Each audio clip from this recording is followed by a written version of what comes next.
Miarahaba tompoko. Ny rassemblement des citoyens responsables na ny RCR dia mivoy ihany hananganana fiarahamonina mandray andraikitra hivondrona ny olona tompona andraikitra na olona andraikitra ao anatin'ny fiarahamonina tsirairay. Ohatra amin'izany ny fahasahin'ny tsirairay miteny zavatra tsy mety ataony manodidina azy. Ohatra raha misy olona manao maloto eny amin'ny arabe dia tokony isika fiarahamonina no mandray fitenenana ka miteny ilay olona manao ny tsy mety fa tsy miandry fanjakana isika. Amin'izay fotoan'izay dia mirindra ny fiarahamonina ka tsy misy sa manao kitotoa eo anivon'ny fiarahamonina fa mifampatahotra ilay fiarahamonina rehefa misy zavatra tsy mety atao. Ohatra ny faharoa ny hoe fahazaran'ny olona ny mandainga anaty bus rehefa mitelefona ka milaza izy fa eny Anosizato nefa izy eny Andravoahangy dia miara-mihany ao anaty bus iray manontolo fa tsy misy sa miteny. Zany dia isan'ny lesoka ao anatin'ny fiarahamonina malagasy. Ohatra fahatelo ny hoe mba tokony sahiteniny tsy mety ataon'ny tsirairay tahaka ny hoe raha tsy mety nataon'ny receveur na ataon'ny chauffeur na bus dia tsy hanao miteny iray no mihezan'ny olona fa ny rehetra no miara-manaiky hoe tena tsy mety tokoa izany tahaka ny hoe ny mampitsangana olona ohatra na ny manao tsinontsinona olona na ny tsy mandray olona satria ihodina amin'ny toerana anankiray izy dia manao tapa-dalana ka raha misy anankiray na roa na telo miara-miteny dia matahotra ilay chauffeur sy receveur. Zay ilay fiarahamonina tiantsika eo atsangana ao anatin'ilay hoe rassemblement des citoyens responsables ka iantsonanao zany na olon-tsotra tsy mbola aranao politika mihitsy aza dia mivondrona isika mandeha manarina ilay fiarahamonina fa tsy ho vitantsika ao anatin'ny ray na roa na telo taona ny fananganana fiarahamonina satria fiten'ny mpitondra fanjakana hatramin'izay ny hoe mila manova toe-tsaina ny malagasy.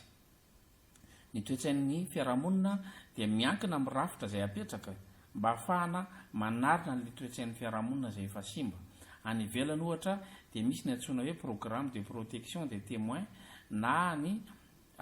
programme fiarovana ireo olona mijoro vavolombelona ka midenonse na manambara ny tsy mety na ny ataon'ny mpangalatra na ataon'ny dahalo na ataon'ny mpitondra fanjakana dia misy fiarahamonina samy mitsangana ireny olona ireny dia arovany fanjakana mihitsy izy ireny mba ahaporisiana ny mpiarabelona fa tokony hiteny izy raha misy zavatra tsy mety atao ka arovana izy amin'izay fitenenana izay fa izay ilay fiarahamonina tadiavintsika mba hampirindra ilay fiarahamonina malagasy ka hiverina tamin'ny andron'ny tany aloha tany amin'ny hoe natay nombo mivadika aza tsy misy sa mangalatra na misy sa mikitika satria mahafantatra fa tsy mety zavatra atao tia satria ny fiarahamonina rehetra dia miara mampatsiahy amin'ilay olona anankiray hoe tsy mety ny zavatra ataony. Izay ilay fiarahamonina ao antsangatsika ka tsy vitany hoe programma no anatanterahana an'izany fa ao anatin'ny fanovana-drafitra tsika no mametraka programma any amin'ny fanabeazantsika no mametraka programma hoe izao ilay programma ho tanterahana mba ampiverina indray an'ilay conscience na ilay fahatserovatenan'ny olona tsirairay mba hiainono ny feon'ny fietreretany arak'izay nampidirina tao anatiny amin'ny alalan'ny fanabeazana hoe any amin'ny fanabeazantsika dia efa mampatsiahany tsirairay hoe reto ny mety sy tsy mety azo atao eo anivon'ny fiarahamonina fa tsy vita amin'ny matematika na ny fizika na ny histozeo ny fianarana fa tsy maintsy hiverina isika mpianatra ny mpiarabelona eny anatin'ny transport public rehetra eny aza dia tokony isy fanabeazana ny amin'ny hoe rehefa mameseza ho eo amin'ny strapotin ianao dia tokony hisaotra ilay olona nomena an'ilay strapotin fa indraindray ianao dia tafitoina mahita n'ilay fiarahamonina sady tsy malala misaotra ny manolotra vola moa dia efa tsy mijery tsony n'ilay receveur fa any aloha any izy dia ny tanany fotsiny alefa ny any aoriana any tsy mahafantatra akory izy hoe izy ny tokony mena n'ilay vola fa mila misy mandray fotsiny iny fa izy tsy responsable amin'iny dia avy eo izy mitaky frais dia ilay olona mandray ihany nandray an'ilay vola teo ihany tsy maintsy mbola responsable indray mamerina n'ilay vola eny aminy sady tsy misaotra izy no tsy malala fomba tsy mijery akory ilay olona nanolotra n'ilay vola. Zany marika ny fampitehan'ny fiarahamonina daholo satria ny transport public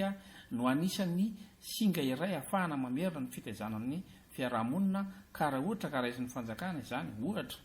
dia azo averina ao anatin'ny transport public ny hoe reto ny toerana natokana ho an'ny Clémaina, ny toerana natokana ho an'ny Bevoka, ny toerana natokana ho an'ny Antitra ka raha misy tanora maka ny toeran'ireo karazan'olona ireo dia avy hatrany ny fiarahamonina dia miteny hoe tsy tokony ianao no mipetraka eo dia mipoitra ho azy ny fifanajana, mipoitra ho azy ny tahotra, mipoitra ho azy ny fifanekena ao anatin'ny fiarahamonina hoe ity ny atao hoe mety, ity ny atao hoe tsy mety fa ny fahaverezan'izay repère na fahaverezan'izay